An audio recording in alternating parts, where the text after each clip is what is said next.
आज हम बात कर लेते हैं एनसीएफ 2005 के बारे में। तो मैंने इसके लिए रिटन नोट्स भी बनाए हुए हैं जो आपके रिवीजन के लिए बहुत अच्छे से काम करेंगे। तो सबसे पहले हम पढ़ लेते हैं। जो पहली चीज हमें एनसीएफ के बारे में, am I audible? Am I audible? Okay, thank you so much. सबसे पहले एनसीएफ को फुल फॉर्म सबको मालूम है? Okay, national curriculum framework, full form सब जानते हैं। 2005 में आया था, ये भी हम सब जानते हैं। ऐसा कोई सवाल नहीं आएगा कि एनसीएफ कब आया था, ठीक है? 2005 का हम पढ़ते हैं। इससे पहले कब कब आया था? 1975 में, 1988 में, 2000 में और फाइनली 2005 में। उसके बाद 2019 में भी एक नई शिक्षा नीति आई थी, बट वो इतनी ज़्यादा सक्सेसफुल नहीं रही है, तो उसके बारे में अभी हम लोग इतनी बात नहीं करते हैं ना। एग्जाम पॉइंट ऑफ व्यू से वो हमारे लिए इंपॉर्टेंट है। सबसे पहली चीज आप लोग इसको समझ लीजिए, जो पहला पॉइंट है, connect yourself and child to life. आप खुद को सबसे पहले जिंदगी से कनेक्ट करिए और बच्चे को जिंदगी से कनेक्ट करिए, तभी आप लर्निंग को प्रमोट कर पाएंगे। हमें किताबी ज्ञान नहीं देना है, बच्चे को लाइफ से कनेक्ट करना है। उसके बाद दूसरी बात है कि एनसीएफ को 22 लैंग्वेजेस में ट्रांसलेट किया गया है। It is translated in 22 official language written in the 8th schedule of the Indian constitution. अगर आप भारतीय संविधान के 8वें शेड्यूल की बात करते हैं तो उसमें 22 लैंग्वेजेस का आपको डिस्क्रिप्शन मिला होगा, तो उन्हीं सभी लैंग्वेज में एनसीएफ को इन्होंने ट्रांसलेट किया था। उसके बाद एनसीएफ को बनाने में दो मेन ऑर्गेनाइजेशन का हाथ था, दैट इज SCERT और DIET।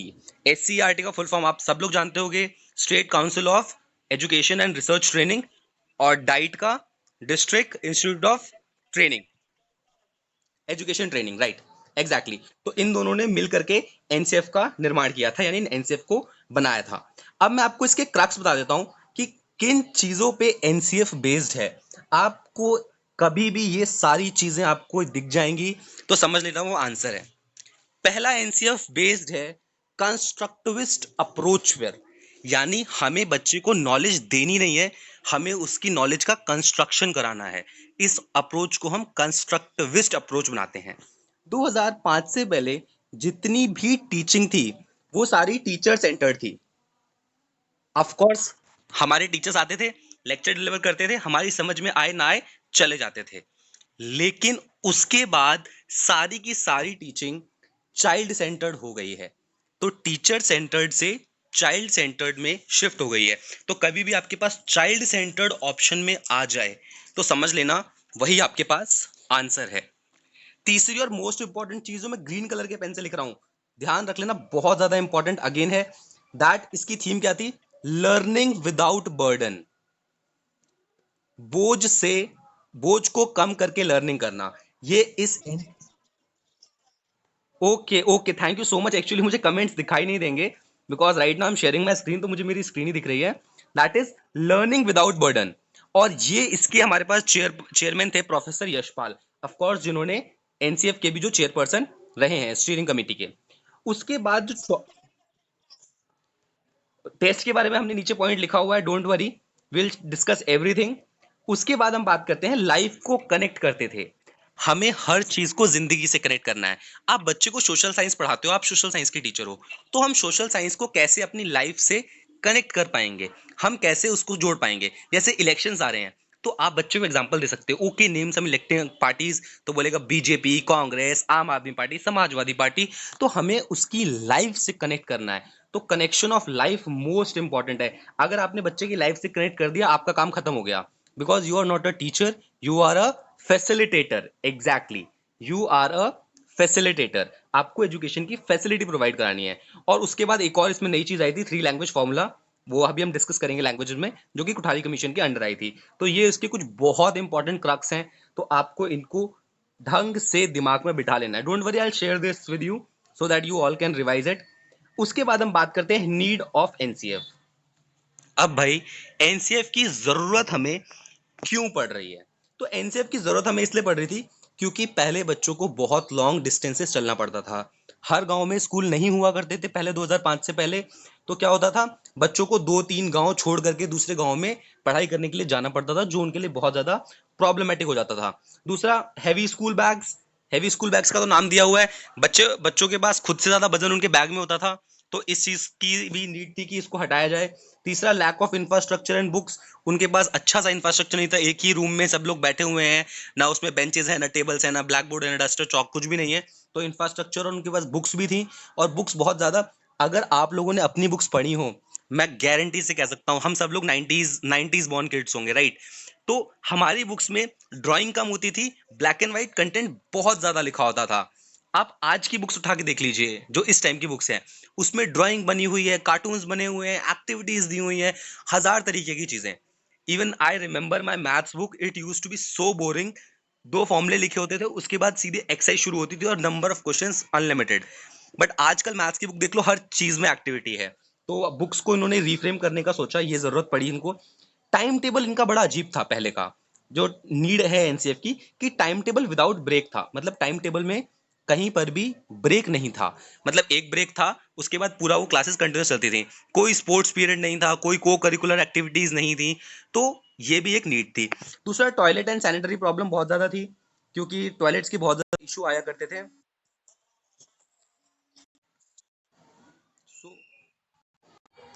So sorry, students are coming late. Am I audible? Am I audible?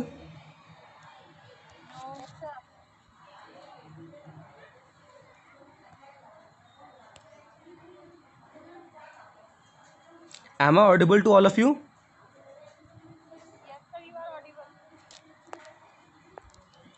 I don't think so. Ma'am, any one of you can unmute yourself and please tell me, am I audible? बहुत आपका your voice is very low, but I think I am audible. Okay, thank you so much. Toilet and sanitary problem बहुत ज़्यादा थी। उसके बाद last but not the least very important thing, corporal punishment. जो हम बच्चों को पनिशमेंट दे रहे थे, बच्चों को मार दिया जाता था, और उनके डिफरेंट बॉडी पोस्चर्स, उन्हें मुर्गा बना दिया, चेयर बना दिया, ये सारी चीज़ें बच्चे को डरा करके रख रही थी, ना कि उसे पढ़ने में या लर्निंग में हेल्प करा रही थी। तो ये सारे मेन इश्यूज थे जिनकी वजह से एनसीएफ 2005 में लाया गया। आपको सारी प्रॉब्लम समझ में आ गई, कितनी सारी प्रॉब्लम्स थी जिनका सॉल्यूशन मिला। अब सॉल्यूशन कहाँ से मिला? गाइडिंग प्रिंसिपल से मिला। तो गाइडिंग प्रिंसिपल ये तो मैंने लिखे हुए हैं, मेरी हैंडराइटिंग में ना पढ़ते हुए हम इन्हें सीधा बुक से पढ़ते हैं। देखो, ये वही बुक है नेशनल करिकुलम फ्रेमवर्क 2005 की, जिसमें यहाँ पर गाइडिंग प्रिंसिपल्स आप देख सकते हो। ये आपके गाइडिंग प्रिंसिपल यहाँ पर मेंशन है। तो मैं आपको अपनी लिखावट में क्यों दिखाऊं, मैं आपको सीधा डायरेक्टली सोर्स से दिखा देता हूँ कि ये सोर्स कहाँ से है। तो ये रहा इसका सोर्स। प्लीज़ एक बार मुझे अनम्यूट करके बता दीजिए, क्या आप मुझे सुन पा रहे हैं? Please, any one of you? Okay, but आपकी आवाज़ बहुत कम आ रही है। It's okay. पहला गाइडिंग प्रिंसिपल था, ध्यान से देखिएगा, ये इन पे सवाल ज़रूर बनेगा 100%। मैं आपको प्रीवियस ईयर के पेपर में दिखा सकता हूँ गाइडिंग प्रिंसिपल्स के ऊपर कैसे सवाल बने हैं।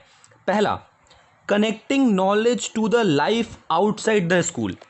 हमें बच्चे को सिर्फ किताबी ज्ञान नहीं देना है, हमें बच्चे को वो किताबी ज्ञान देना है जो बाहर निकल के उसकी ज़िंदगी में काम आने वाला है। फॉर एग्ज़ाम्पल, हमने बच्चे को पढ़ाया कि हमारे पास लेयर्स ऑफ सॉइल होती हैं। एक लेयर होती है, उसके नीचे रॉक्स होते हैं, उसके नीचे बड़े रॉक्स होते हैं, फिर क्रस्ट होता है, मेंटल होता है, कोर होता है। मतलब इस तरीके से हमने उसको पढ़ाया। तो जब वो अपने घर में कभी भी डिगिंग करेगा तो उसे पता होना चाहिए कि इस टाइम पे हार्ड पत्थर आएगा, यहाँ पर सॉफ्ट मिट्टी आएगी, ये ऐसी चीज़ें हैं। हम बच्चे को एग्रीकल्चर के बारे में पढ़ा रहे हैं, तो वो एग्रीकल्चर के सिर्फ बुकिश नहीं होना चाहिए, प्रैक्टिकल लाइफ से कनेक्टेड होना चाहिए। तो कभी भी ऐसी चीज़ें हमें हमेशा बच्चों को देनी है। एनसीएफ का पहला गाइडिंग प्रिंसिपल है connecting knowledge to life outside the school. Second principle, ensuring that learning is shifted away from rote methods. Exactly. रटन विद्या, रटने की शक्ति, रटने वाली चीज़ें बच्चे से हमें दूर ले जानी है और उसके दिमाग में कंसेप्ट्स डालने हैं। हम सब क्या कर रहे थे, या आप सब लोगों ने मैथमेटिक्स के साथ क्या किया है, आप सब जानते होंगे। हमने मैथ्स को रटने की कोशिश की है। Not even you, even I try to learn maths कि इस क्वेश्चन का आंसर ये है, और बच्चे आज भी करते हैं। तो हमें रोट मेथड पे फोकस नहीं करना है। रोट मेथड कभी भी अच्छा नहीं होता है किसी भी सब्जेक्ट में। तो अगर कभी रोट मेथड आता है तो आप उसको कभी भी सेलेक्ट नहीं करेंगे, ठीक है? हाँ, इनअप्रोप्रिएट पूछा जाएगा तो रोट मेथड ही होगा। थर्ड प्रिंसिपल था enriching the curriculum. Exactly, curriculum को एनरिच करना है हमें to provide overall development of child rather than remain textbook centric. हमें टेक्स्ट बुक सेंट्रिक नहीं रखना है बच्चे को, हमें बच्चे को ओवरऑल डेवलपमेंट देना है। गांधी जी ने भी कहा था bye education I mean overall development of a human being या फिर overall development of a child. तो हमें यहाँ पर क्या करना है, एनरिचिंग करिकुलम, टेक्स्ट बुक्स को रीफ्रेम किया गया, नई text books I with lots of activities and new things, जिसमें उनको बहुत ही मज़ेदार एक्टिविटीज़, प्रैक्टिकल्स, इन सब पे थोड़ा ज़्यादा ध्यान दिया गया।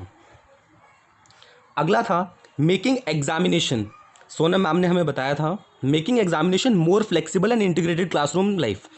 एग्जामिनेशन को हमें थोड़ा और फ्लेक्सिबल बनाना था, तो हमने यहाँ पर 10th क्लास के बोर्ड एग्ज़ाम्स को हटाने की बात कही थी एनसीएफ 2005 में, कि क्लास 10th में से बोर्ड एग्ज़ाम नहीं होने चाहिए थे, क्योंकि बच्चे बहुत सारे एग्ज़ाम्स को लेकर के, मार्क्स को लेकर के सुसाइड कर रहे थे, बहुत सारे केसेस आ रहे थे। तो एनसीएफ ने एग्ज़ाम्स को भी थोड़ा सा फ्लेक्सिबल करने की या ग्रेडिंग सिस्टम लाने की कोशिश करी थी। और आप सब लोग जानते ही होंगे 2010 से लेकर के 2014 तक हमारे पास सीजीपीए सिस्टम आ गया था। मेरी खुद की मार्कशीट में मेरे पास परसेंटेज नहीं है, सीजीपीए है दैट इज़ 8 पॉइंट 7 पॉइंट जो भी है 7.2 7.4, इस तरीके से हमको मार्क्स मिलने लगे थे rather than percentage. Ma'am you are seriously not audible, I really don't know why. अगर कोई कुछ कहना चाहता है प्लीज़।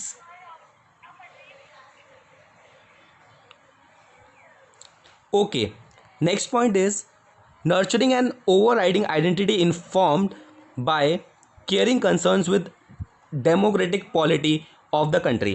और हमें बच्चे को नर्चर करना है इस तरीके से कि वो भारत की जो डेमोक्रेटिक पॉलिसीज़ हैं, पॉलिटी है, उन सबको अच्छे से समझ पाए और अपने अंदर समा सके।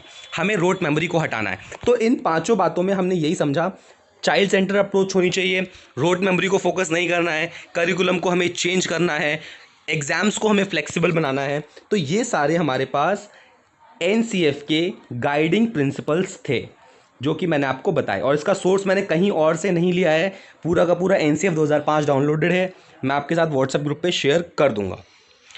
उसके बाद हम बात कर लेते हैं, हमने गाइडिंग प्रिंसिपल पढ़ लिए, एग्जैक्टली ये गाइडिंग प्रिंसिपल मैंने वहीं से उतार करके लिखे हुए हैं, कोई मैंने खुद से नहीं बनाए हैं, so need not to worry, ये वही पॉइंट्स हैं जो आपको वहाँ पर मिल जाएंगे।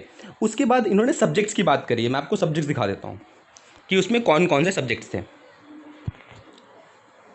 ओके हेयर देखो, हमारे पास जो सब्जेक्ट्स थे एनसीएफ के अंदर वो थे हमारे पास language, mathematics, computer science, social science, art and education, health and physical education, study of peace, work education. इन सारे सब्जेक्ट्स के बारे में एनसीएफ 2005 में बात करी गई है। एक बार यहाँ तक आप लोगों में से किसी को भी कुछ पूछना हो तो पूछ सकता है, वरना हम आगे बढ़ते हैं। Yes, any one of you text भी कर सकते हैं आप लोग। Time table must be child centred, yes time table child centred होना चाहिए। Okay, any doubt to anyone, shall we move ahead? Please someone.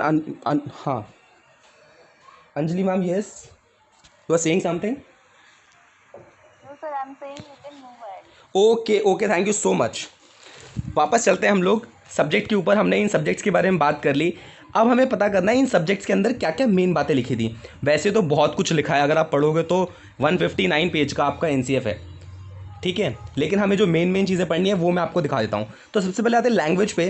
तो लैंग्वेज के बारे में इन्होंने मेंशन किया है 3 लैंग्वेज फार्मूला के बारे में, कि 3 लैंग्वेज फार्मूला फॉलो होना चाहिए। अब 3 लैंग्वेज फार्मूला क्या होता है वो बहुत ध्यान से सुनेंगे और समझेंगे। फर्स्ट लैंग्वेज, जो हमारे पास फर्स्ट लैंग्वेज होगी वो उसकी मदर टंग होगी। प्राइमरी लेवल की बात कर रहे हैं अभी हम, प्राइमरी लेवल पे फर्स्ट लैंग्वेज उसकी बच्चे की मदर टंग होगी। अब ये सेकंड लैंग्वेज क्या होगी? जैसे हिंदी स्पीकिंग स्टेट्स हैं, यूपी हो गया, बिहार हो गया आपका, तो जो हिंदी स्पीकिंग स्टेट्स हैं वहाँ पर second language will be some other Indian modern language. अब अदर इंडियन मॉडर्न लैंग्वेज में क्या आएगी आपके पास? अरबी आ गई, उर्दू आ गई, संस्कृत आ गई, इंग्लिश आ गई, तो आप इन सबको सेकंड लैंग्वेज ले लोगे। और जो नॉन हिंदी स्पीकिंग स्टेट्स हैं वो सेकंड लैंग्वेज में हिंदी या इंग्लिश को ले सकते हैं। जो नॉन हिंदी मतलब तमिलनाडु हो गया, केरला हो गया, वहाँ का बच्चा हिंदी भी ले सकता है और इंग्लिश भी ले सकता है एज अ सेकेंड लैंग्वेज। अब बात करते हैं थर्ड लैंग्वेज की। थर्ड लैंग्वेज क्या होगी? तो जो हिंदी स्पीकिंग स्टेट्स हैं वो थर्ड लैंग्वेज इंग्लिश ले सकते हैं या फिर any other modern Indian language ले सकते हैं जो कि सेकेंड लैंग्वेज ना हो। एग्जैक्टली ये पॉइंट बहुत इंपॉर्टेंट है, not studied at second language. वरना आप कहोगे सर हमने यहाँ पर भी इंग्लिश ले ली, हम यहाँ पर भी इंग्लिश ले लेते हैं, दो ही लैंग्वेज हुई। लेकिन नहीं, ऐसा नहीं है, वो आपके पास सेकेंड लैंग्वेज नहीं होनी चाहिए, ठीक है। और जो आपके पास नॉन हिंदी स्पीकिंग स्टेट्स हैं वो थर्ड लैंग्वेज कोई भी मॉडर्न लैंग्वेज ले सकते हैं जो कि उन्होंने सेकंड ना पढ़ी हो। तो कोई तमिलनाडु का बच्चा है तो पहली उसकी हो जाएगी फर्स्ट लैंग्वेज जो भी उसकी मदर टंग होगी, सेकेंड लैंग्वेज वो मान लो इंग्लिश को ले लेता है, थर्ड लैंग्वेज उसको कोई भी पढ़नी पड़ेगी, जैसे तमिल या फिर मलयालम, कोई भी जो उसको लैंग्वेज पसंद हो जो उसने सेकेंड लैंग्वेज ना पढ़ी हो। तो वो एक इंग्लिश ऐसा भी कर सकता है, यहाँ से वो इंग्लिश ले ले और यहाँ से वो हिंदी ले ले और यहाँ से वो तमिल ले ले, तो 3 लैंग्वेज फॉर्मूला बन गया आपके पास तमिल, इंग्लिश एंड हिंदी का। तो दिस इज़ ऑल अबाउट ये। अब मैथमेटिक्स में देखो, मैं आपको बता देता हूँ, मैथमेटिक्स में एक ही पॉइंट में कवर किया है मैंने सब कुछ। मैथमेटिक्स में आपको क्या ध्यान रखना है, that teaching of mathematics to focus on child source resource to think, reason and visualise abstraction and solve problem. Again देखो, मैथ्स का जब भी हमारे पास 1 to 5 में भी पेडागोजी आएगा, उसमें हमें ये ध्यान देना है कि बच्चा मैथ्स को रटे नहीं, बच्चा मैथ्स को समझे, बच्चा मैथ्स को विजुलाइज करे। ये वर्ड बहुत इंपॉर्टेंट है, यही एग्जाम में आते हैं। विजुलाइज, थिंक, सोचे, थिंक एंड रीज़न, उसकी रीज़न पता करे, abstractions and solve problems, problem solving भी होनी चाहिए उस बच्चे के अंदर, ठीक है। और उस बच्चे को हमारे पास विजुलाइज करना चाहिए चीज़ों को, और उसके पास रीजंस होने चाहिए उसको सोचने के। तो ये सारे आपके पास मैथमेटिक्स लैंग्वेज के अंदर थे। मैं आपको ये सब कहाँ बता रहा हूँ, ये सारे जो हमारे पास एनसीएफ में गिवन सब्जेक्ट्स हैं उन सबको हम डिटेल में पढ़ रहे हैं। हमने लैंग्वेज में पढ़ लिया कि टीएलएम की बात कर रहे हैं, 3 लैंग्वेज मेथड, उसके बाद हमने मैथमेटिक्स पढ़ लिया। वैसे ही हमें कुछ सब्जेक्ट्स पढ़ने हैं जो इंपॉर्टेंट है, जैसे साइंस पढ़ लेते हैं। तो टीचिंग ऑफ साइंस में हमारे पास जो मेन फोकस रहेगा वो प्रोसेसेस पे रहेगा, that will nurture thinking process, curiosity and creativity. तो जो भी साइंस के स्टूडेंट्स हैं हमारे साथ ऐड हैं वो ध्यान रखें इन सब चीज़ों को कि हमारे पास क्यूरियोसिटी एंड क्रिएटिविटी, जहाँ पर वर्ड आएगा वो टीचिंग ऑफ साइंस में सबसे हैवी वर्ड्स होंगे। तो आपको कहीं पर भी क्रिएटिविटी और क्यूरियोसिटी या थिंकिंग प्रोसेस दिखता है तो वो आपके पास अगेन सॉल्यूशंस के आंसर्स होंगे। साइंस के बाद हम आ जाते हैं सोशल साइंस के ऊपर। सोशल साइंस के हमारे पास बहुत सारे बच्चे हैं तो उसके लिए 3 पॉइंट्स मेंशन किए हैं। देखो, social sciences are to be considered from disciplinary perspectives with rooms for integrated approach. Of course आपको सोशल साइंस को मिला जुला करके पढ़ना है, इंटीग्रेशन से पढ़ाना है। ये नहीं कि आपने अगर पॉलिटी पढ़ाई है तो आप उसको हिस्ट्री से कनेक्ट नहीं करोगे। ऑफकोर्स पॉलिटी, कॉन्स्टिट्यूशन कहाँ से आया, अंग्रेज़ों के द्वारा आया। अंग्रेज़ कहाँ से आए, हिस्ट्री में आए। तो आपको इंटीग्रेट करना है चीज़ों को, सिग्निफिकेंस एंड थीम्स।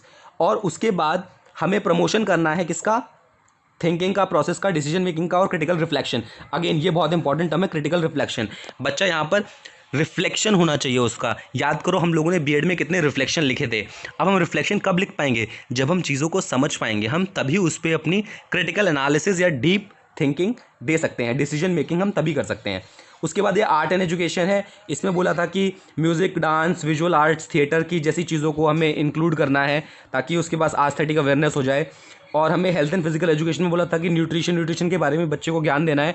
तो ऑफकोर्स इसके बाद आपने देखा होगा अचानक से बहुत ज़्यादा को करिकुलर एक्टिविटीज़ बढ़ गई स्कूल्स में, डांस के पीरियड्स लगने लग गए, स्पोर्ट्स के पीरियड लगने लग गए, और हमारे स्कूल में एक पीटीए का भी पीरियड होता था, तो वो सारे भी पीरियड्स लगने लग गए।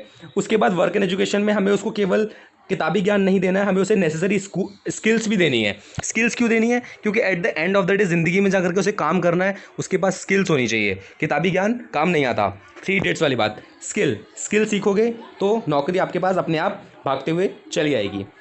उसके बाद हम बात करते हैं क्लासरूम एंड स्कूल एनवायरनमेंट की, कि आपके पास मिनिमम क्या क्या होना चाहिए स्कूल के इंफ्रास्ट्रक्चर के अंदर। तो पहली चीज़ हमने पढ़ी, minimum infrastructure and material facility and support for planning flexible daily schedule. आपके पास डेली शेड्यूल होना चाहिए और आपके पास कम से कम इंफ्रास्ट्रक्चर तो होना ही चाहिए विद ऑल फैसिलिटीज़। उसके बाद बोला focus on nurturing and enabling environment. आपको कहीं पर भी एनवायरनमेंट वर्ड दिख जाए तो आप समझ लेना वो आपका आंसर होता है। हम अगर किसी भी चीज़ को एनवायरनमेंट से कनेक्ट कर दें तो समझ लो हमारा काम ख़त्म हो गया। हमने एनवायरनमेंट से रिलेटेड कोई भी चीज़ पढ़ दी तो हमारा काम वहाँ पर ख़त्म हो जाता है। Traditional notation discipline should be changed exactly.